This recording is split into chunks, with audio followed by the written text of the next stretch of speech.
Hello everyone.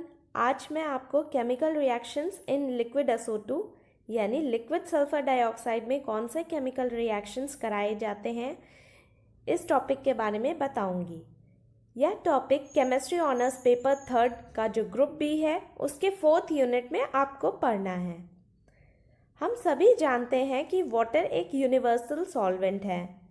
Water में ढेर सारे केमिकल रिएक्शंस कराए जाते हैं, लेकिन कुछ केमिकल रिएक्शंस वाटर में नहीं किए जा सकते, इसलिए हमें ज़रूरत पड़ती है नॉन एक्वस सॉल्वेंट्स की। लिक्विड अमोनिया और लिक्विड सल्फर डाइऑक्साइड ये दो इम्पॉर्टेंट नॉन एक्वस सॉल्वेंट्स हैं। Chemical reactions in liquid ammonia मैं आपको पहले ही बता चुकी हूँ, और आज मैं आपको chemical reactions in liquid sulphur dioxide के बारे में बताऊंगी। इस लेक्चर में सबसे पहले हम बात करेंगे लिक्विड सल्फर डाइऑक्साइड के कैरेक्टरिस्टिक प्रॉपर्टीज़ की। फिर हम देखेंगे chemical reactions in liquid sulphur dioxide, जिसमें हम बात करेंगे एसिड बेस रिएक्शंस की, जिन्हें हम न्यूट्रलाइजेशन रिएक्शंस भी बोलते हैं, solvolysis reactions, solvation reactions, precipitation reactions, complex formation reactions, redox reactions, और अंत में हम बात करेंगे ऑर्गेनिक रिएक्शंस की, जो कि हम लिक्विड सल्फर डाइऑक्साइड में करा सकते हैं। सबसे पहले देख लेते हैं कि लिक्विड सल्फर डाइऑक्साइड की क्या कैरेक्टरिस्टिक प्रॉपर्टीज है सॉल्वेंट की तरह। लिक्विड सल्फर डाइऑक्साइड एक नॉन प्रोटिक सॉल्वेंट है, यानी कि आयनाइजेशन होने पे ये प्रोटॉन नहीं देता है। नॉर्मल टेम्परेचर और प्रेशर पे सल्फर डाइऑक्साइड एक गैस है, लेकिन इसे हम इजीली लिक्विफाई कर सकते हैं। इसका जो लिक्विड रेंज है -1 डिग्री सेल्सियस से -75.5 डिग्री सेल्सियस है, जो कि काफ़ी वाइड है। इसलिए ये एक बहुत अच्छा नॉन एक्वस सॉल्वेंट की तरह काम कर सकता है। ये काफ़ी सस्ता है और इजीली हैंडल किया जा सकता है, इसलिए इसका यूज़ दिन प्रतिदिन बढ़ते जा रहा है। इस लिक्विड सल्फर डाइऑक्साइड का डाइलेक्ट्रिक कांस्टेंट 17.4 है -20 डिग्री सेल्सियस पे, और ये काफ़ी कम है, जिसकी वजह से ये बहुत अच्छा सॉल्वेंट है कोवलेंट कंपाउंड्स के लिए।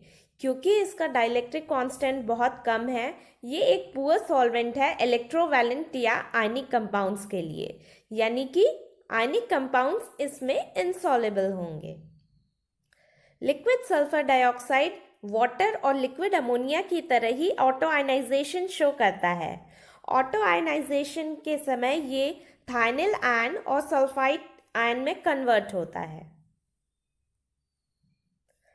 ये कुछ इंपॉर्टेंट फिजिकल प्रॉपर्टीज़ हैं लिक्विड सल्फर डाइऑक्साइड के, जिसमें हम देख सकते हैं इसका फ्रीजिंग पॉइंट है -75.5 डिग्री सेल्सियस, इसका बॉइलिंग पॉइंट है -10.08 डिग्री सेल्सियस।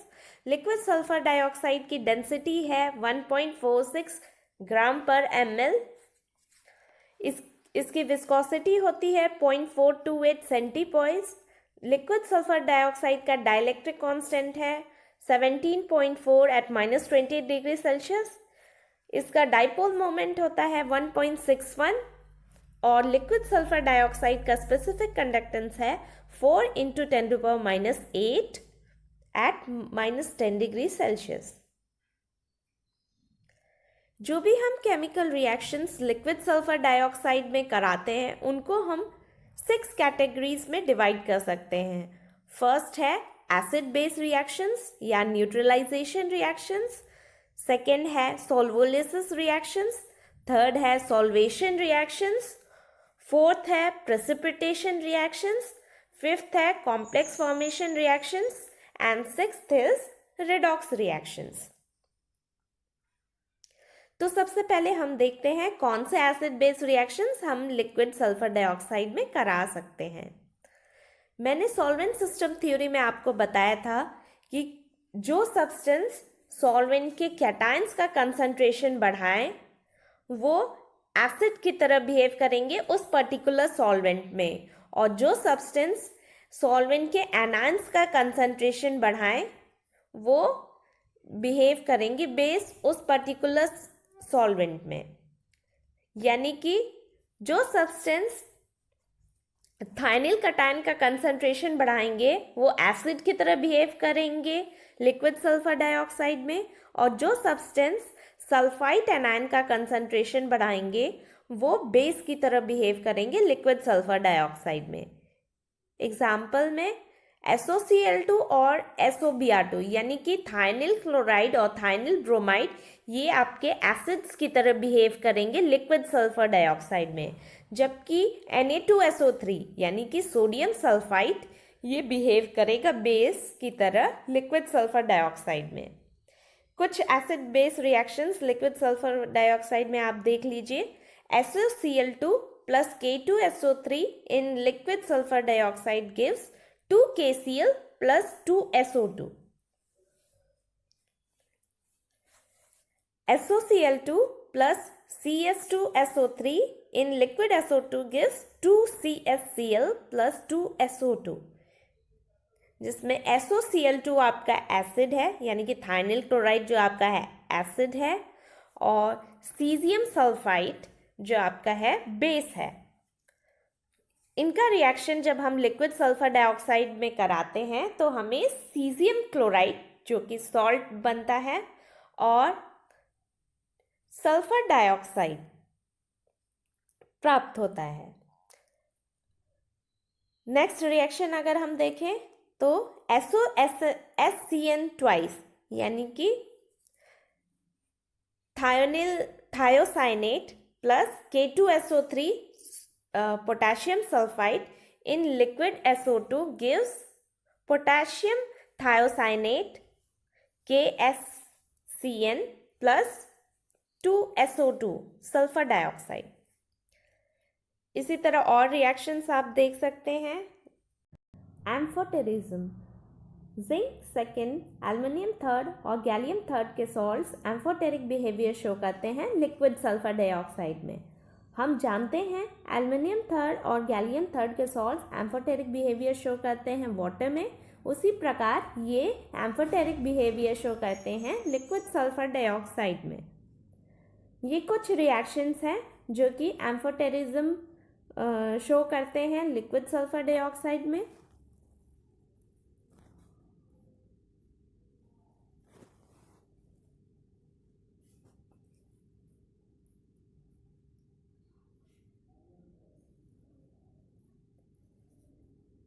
वाटर में एल्युमिनियम क्लोराइड और सोडियम हाइड्रोक्साइड रिएक्ट जब करते हैं तब एल्युमिनियम हाइड्रोक्साइड का प्रेसिपिटेट हमें मिलता है। जब एल्युमिनियम हाइड्रोक्साइड के प्रेसिपिटेट में हम और सोडियम हाइड्रोक्साइड ऐड करते हैं तो हमें एक soluble complex sodium tetra hydroxido aluminium third मिलता है। जब इस सॉल्युबल कॉम्प्लेक्स का रिएक्शन हम किसी एसिड यानी कि HCl से कराते हैं तब हमें फिर से एल्युमिनियम हाइड्रोक्साइड का प्रेसिपिटेट मिल जाता है। इसी तरह का रिएक्शन लिक्विड सल्फर डाइऑक्साइड में भी होता है। जब एल्युमिनियम क्लोराइड टेट्रामिथाइल अमोनियम सल्फाइड से रिएक्ट करता है तब एल्युमिनियम सल्फाइड का प्रेसिपिटेट मिलता है, और फिर इस प्रेसिपिटेट में अगर हम और बेस ऐड करते हैं यानी कि टेट्रामिथाइल अमोनियम सल्फाइड ऐड करते हैं तो हमें एक सॉल्युबल कॉम्प्लेक्स मिलता है। इस सॉल्युबल कॉम्प्लेक्स का जब हम रिएक्शन एसिड से कराते हैं जो कि थाइनिल क्लोराइड है, क्योंकि लिक्विड सल्फर डाइऑक्साइड में थाइनिल क्लोराइड एक एसिड है, तब हमें एल्युमिनियम सल्फाइड का दोबारा प्रेसिपिटेट मिल जाता है। तो रिएक्शंस जो कि वाटर में हम देख रहे हैं एल्युमिनियम क्लोराइड का सोडियम हाइड्रोक्साइड के साथ, वो एकदम सिमिलर है एल्युमिनियम क्लोराइड का रिएक्शन टेट्रामिथाइल अमोनियम सल्फाइड के साथ लिक्विड सल्फर डाइऑक्साइड में। नेक्स्ट रिएक्शन हम देखते हैं सॉल्वोलिसिस रिएक्शंस। कुछ लिमिटेड सॉल्ट्स यानी कि कुछ सर्टेन कोवलेंट बाइनरी हैलाइड्स और अमोनियम एसिटेट सॉल्वोलिसिस शो करते हैं लिक्विड सल्फर डाइऑक्साइड में। Ammonium acetate plus sulfur dioxide gives ammonium sulfide plus thionyl acetate. Thionyl acetate further acetic anhydride देता है और सल्फर डाइऑक्साइड देता है। कुछ बाइनरी हैलाइड्स का हम एग्जाम्पल देखें, जैसे PCl5 plus SO2 gives POCl3 plus SOCl2. UCl6 plus 2SO2 gives UO2Cl2 plus SOCl2. और भी आप रिएक्शंस देख सकते हैं। नेक्स्ट रिएक्शंस है सॉल्वेशन रिएक्शंस। जिस प्रकार वाटर में हाइड्रेट्स का फॉर्मेशन होता है, उसी प्रकार सॉल्वेशन रिएक्शंस जो लिक्विड सल्फर डाइऑक्साइड में होते हैं, उनमें सल्फर डाइऑक्साइड के एडिशन कंपाउंड्स का फॉर्मेशन होता है। यानी कि जब सॉल्वेशन रिएक्शन वाटर में होता है तब हमें वाटर ऑफ क्रिस्टलाइजेशन मिलता है। उसी प्रकार जब सॉल्वेशन रिएक्शन सल्फर डाइऑक्साइड में होता है, हमें सल्फर डाइऑक्साइड ऑफ क्रिस्टलाइजेशन प्राप्त होता है। आप एग्जाम्पल देख सकते हैं, NaI सोडियम आयोडाइड का सॉल्वेशन रिएक्शन में हमें सोडियम आयोडाइड का सल्फर डाइऑक्साइड ऑफ क्रिस्टलाइजेशन मिलता है। और भी रिएक्शंस हम देख सकते हैं जिसमें हम पोटेशियम आयोडाइड का सॉल्वेशन देख सकते हैं, कैल्शियम आयोडाइड का सॉल्वेशन देख सकते हैं, जिनमें सल्फर डाइऑक्साइड ऑफ क्रिस्टलाइजेशन हमें प्रोडक्ट में मिल रहा है।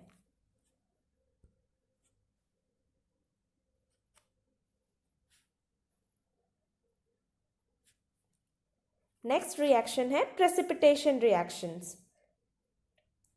ढेर सारे प्रेसिपिटेशन रिएक्शंस को लिक्विड सल्फर डाइऑक्साइड में कराया गया है और ढेर सारे सॉल्युबल कंपाउंड्स को लिक्विड सल्फर डाइऑक्साइड में रिएक्ट करा के बहुत प्रकार के कंपाउंड्स का प्रेसिपिटेशन कराया गया है।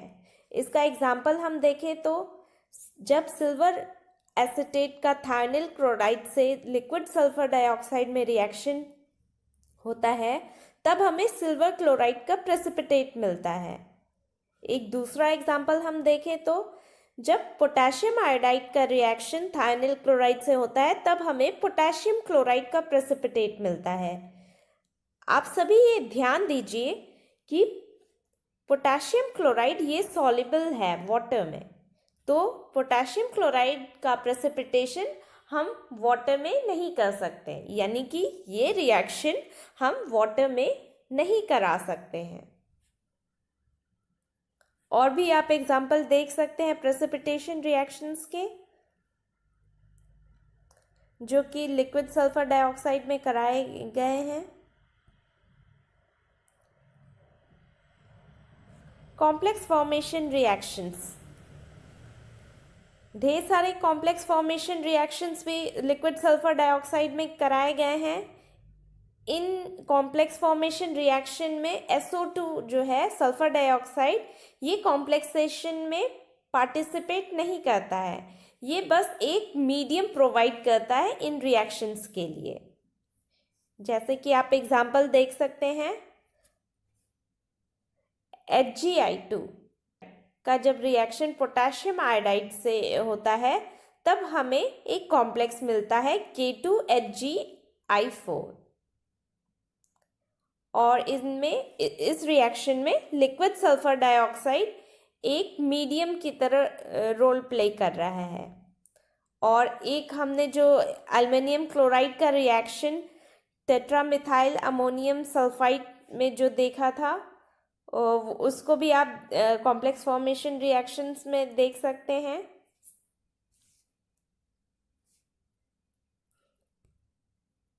नेक्स्ट रिएक्शन है redox reaction. Gaseous sulphur dioxide oxidising और रिड्यूसिंग एजेंट की तरह बिहेव करता है, और ढेर सारे ऐसे रिएक्शंस नोन है जहाँ पे ये आइदर ऑक्सीडाइजिंग एजेंट या रिड्यूसिंग एजेंट की तरह गैसियस सल्फर डाइऑक्साइड को यूज़ किया गया है। लेकिन लिक्विड स्टेट में सल्फर डाइऑक्साइड की रिड्यूसिंग या ऑक्सीडाइजिंग टेंडेंसी नहीं होती है, और ये बस एक मीडियम की तरह एक्ट करता है रिडॉक्स रिएक्शन के लिए। जैसे ये कॉम्प्लेक्स फॉर्मेशन रिएक्शंस के लिए एक मीडियम की तरह रोल प्ले कर रहा था, इसी तरह रिडॉक्स रिएक्शंस में भी लिक्विड सल्फर डाइऑक्साइड एक मीडियम की तरह रोल प्ले करता है। जैसा कि हम देख सकते हैं, पोटेशियम आयोडाइड का जब रिएक्शन SbCl5 के साथ होता है, तब आयोडाइड आयन जो है वो ऑक्सीडाइज हो जाता है आयोडीन में, और SbCl5 रिड्यूस हो जाता है SbCl3 में। इस रिएक्शन में लिक्विड सल्फर डाइऑक्साइड बस एक मीडियम की तरह रोल प्ले कर रहा है, वो इन्वॉल्व नहीं है रिडॉक्स रिएक्शन में। नेक्स्ट रिएक्शन हम देखें तो सल्फाइड आयन जो है वो आयोडीन को रिड्यूस करता है आयोडाइड आयन में और खुद कन्वर्ट हो जाता है सल्फेट आयन में। और इस रिएक्शन में भी लिक्विड सल्फर डाइऑक्साइड का जो रोल है वो मीडियम की तरह ही है।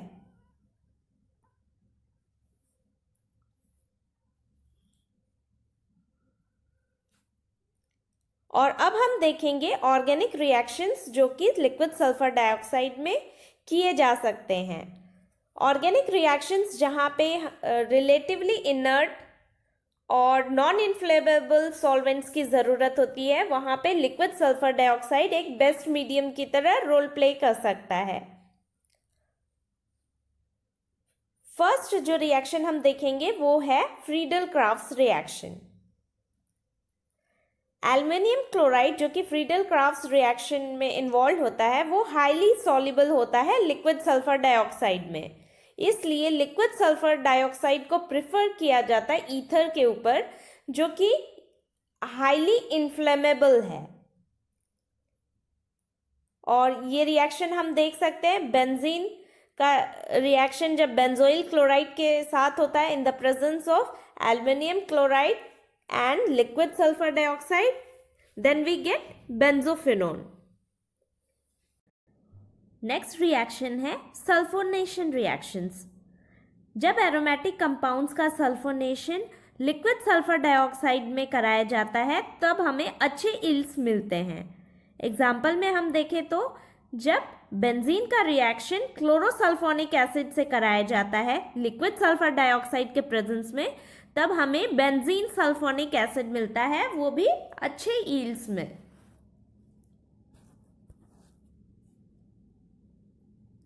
नेक्स्ट रिएक्शन है ब्रोमिनेशन। एडिशन और सब्स्टिट्यूशन रिएक्शंस ब्रोमीन के साथ दोनों ही कराए गए हैं लिक्विड सल्फर डाइऑक्साइड में। जैसा कि हम देखें, फर्स्ट रिएक्शन जो है एडिशन रिएक्शन है ब्रोमीन का जो कि लिक्विड सल्फर डाइऑक्साइड में कराया गया है, और जो सेकेंड रिएक्शन है वो सब्स्टिट्यूशन रिएक्शन है ब्रोमीन के साथ, जहाँ पे हाइड्रोजन बेंजीन का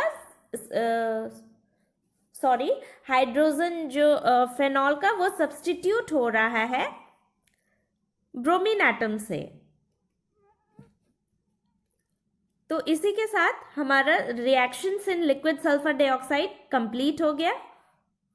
किसी को कोई क्वेरीज या कमेंट्स हो तो वो कमेंट बॉक्स में दे सकता है। And thanks for watching.